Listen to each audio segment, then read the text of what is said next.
통증이 너무 심해서 무릎을 자르고 싶다는 생각까지 했어요. 이 말을 꺼낸 사람은 올해 79세인 김민자 씨입니다. 매일이 지옥 같았던 그녀는 어떻게 다시 딸과 함께 등산을 다니게 되었을까요? 노인들이 흔히 겪는 무릎 통증. 많은 분들이 이렇게 말씀하시죠. 나이 들면 원래 그래. 참고 사는 수밖에 없지. 하지만 이건 진실이 아닙니다. 관절염은 참는 병이 아니라 관리해야 할 병입니다. 무릎이 아파서 밤잠을 설치고 계신다면 오늘 관절염으로 고통받는 어르신들께 꼭 필요한 정보를 전해드리겠습니다. 실제 사례와 함께 82세 어르신도 40대 관절로 돌아갈 수 있는 실생활에서 할 수 있는 방법들을 구체적으로 소개해드릴게요. 먼저 대구에 사는 78세 박정혜 씨의 이야기입니다. 병원에서는 그냥 나이 탓이라고만 했어요. 그런데 너무 아프니까 이게 뭔가 잘못됐다는 생각이 들었죠. 박정혜 씨는 계단을 오르다 넘어진 사고 이후 무릎 통증이 극심해졌습니다. 밤에는 통증 때문에 잠도 설치고 밖에 나가는 게 무서웠다고 해요. 그러던 중 동네 보건소에서 진행한 무릎 근력 강화 운동 프로그램에 참여하게 됩니다.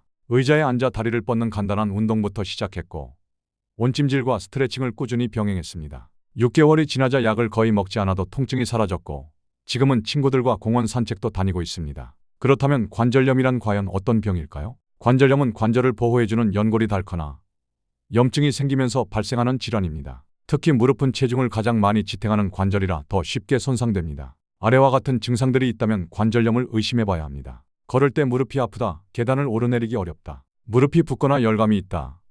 아침에 일어날 때 무릎이 뻣뻣하다면 단순한 통증이 아닌 관절염의 신호일 수 있습니다. 많은 분들이 물으십니다. 약을 계속 먹어야 하나요? 수술밖에 방법이 없나요? 하지만 중요한 건 무릎 관절염은 생활 습관 관리로도 충분히 나아질 수 있다는 점입니다. 아래의 5가지 방법을 실천해 보세요. 첫 번째는 무릎 주변 근육을 키우는 것입니다. 근육이 약하면 무릎에 가해지는 부담이 훨씬 커지기 때문이죠. 매일 5분만 투자해도 좋습니다. 예를 들어 의자에 앉아서 다리를 곧게 펴고 10초간 유지해 보세요. 이 동작만으로도 허벅지 근육이 단단해지고 무릎을 지탱해 줍니다. 두 번째는 체중 조절입니다. 혹시 이런 말 들어보셨나요? 몸무게 1kg이 늘면 무릎에는 4kg의 하중이 더 간다. 특히 비만은 무릎 관절을 빠르게 망가뜨리는 원인입니다. 조금만 식단을 조절해도 무릎의 부담은 크게 줄어듭니다. 세 번째는 찜질 요법의 활용입니다. 무릎이 뻣뻣할 때는 따뜻한 찜질이 좋고 운동 후 무릎이 붓거나 열감이 느껴질 땐 냉찜질이 좋습니다. 하루에 2~3번, 10분 정도면 충분합니다. 네 번째는 걷기 운동입니다. 너무 무리하게 걷기보다는 평지에서 천천히 걷는 것이 좋습니다. 매일 20분에서 30분 정도만 꾸준히 걷는 것만으로도 관절 건강이 크게 좋아집니다. 단, 쿠션과 믿는 신발을 꼭 착용해 주세요. 마지막 5번째는 무릎을 꿇거나 쪼그려 앉는 자세를 피하는 것입니다. 이런 자세는 무릎에 직접적인 손상을 줄 수 있으니 무조건 피하셔야 합니다. 또한 계단 오르내리기는 최소화하고 엘리베이터나 경사로를 활용하세요. 이번에는 전북 정읍에 사는 82세 이만수 씨의 이야기입니다. 병원에서 수술하라고 했지만 겁이 나더라고요. 이 씨는 진통제를 먹고도 통증이 가시지 않았고 밤잠을 설쳤습니다. 하지만 그는 식단을 바꾸고 하루 3번 허벅지 근육 강화 운동을 시작했습니다. 또 체중을 3kg 감량하면서 무릎의 통증이 놀랍도록 줄어들었죠. 지금은 시장도 다니고 혼자 버스도 탈 수 있게 됐다고 합니다. 무릎 관절에 도움이 되는 음식도 함께 기억해 두시면 좋습니다. 예를 들어 연어나 고등어 같은 등푸른 생선은 오메가3 지방산이 풍부해 염증을 줄여줍니다. 두부와 콩류는 단백질 공급원이 되어 근육 유지에 좋고 브로콜리나 시금치 같은 채소는 항산화 성분이 많아 연골 건강에 좋습니다. 반면 가공식품이나 고지방 음식,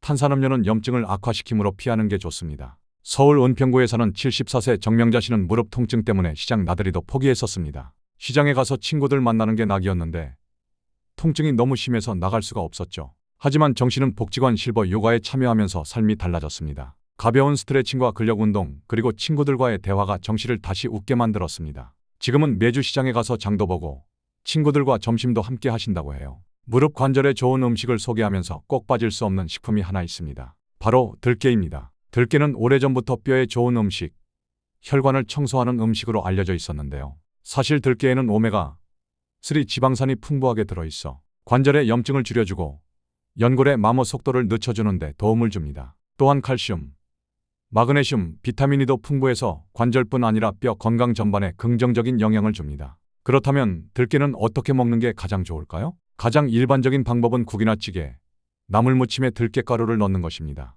예를 들어 미역국이나 들깨무나물에 한 스푼 넣으면 고소하면서도 건강한 한 끼가 됩니다. 두 번째는 나물 요리에 들기름을 넣어 무쳐 먹으면 향도 좋고 영양도 살아있습니다. 단 고온에서 오래 볶거나 끓이면 영양이 파괴될 수 있으니 낮은 온도에서 마무리용으로 넣는 게 좋습니다. 세 번째는 속 편한 식사는 들깨죽을 드시는 것이 좋습니다. 쌀죽에 들깨가루를 넣어 부드럽게 끓이면 아침 식사로도 부담이 없고 소화도 잘 됩니다. 또한 들깨 드레싱은 생들기름에 식초, 간장, 다진 마늘을 섞어서 샐러드에 사용하세요. 들깨차는 들깨가루를 따뜻한 물에 타서 생강가루와 함께 드시면 됩니다. 하지만 들깨도 주의할 점이 있습니다. 과다 섭취 시 칼로리가 높을 수 있으니 하루 한 2스푼 정도만 섭취하세요. 또한 들깨는 기름기가 많기 때문에 기름이 썩는 현상인 산패가 빠르게 진행됩니다. 반드시 냉장 보관하고 빛이 닿지 않는 밀폐용기에 넣어두는 게 중요합니다. 그리고 아스피린이나 와파린 같은 혈액응고 관련 약물을 복용 중인 분은 들깨나 들기름 섭취 전 의사와 상담하시는 게 좋습니다. 이처럼 들깨는 간편하게 식단에 더할 수 있는 작지만 강력한 자연식품입니다.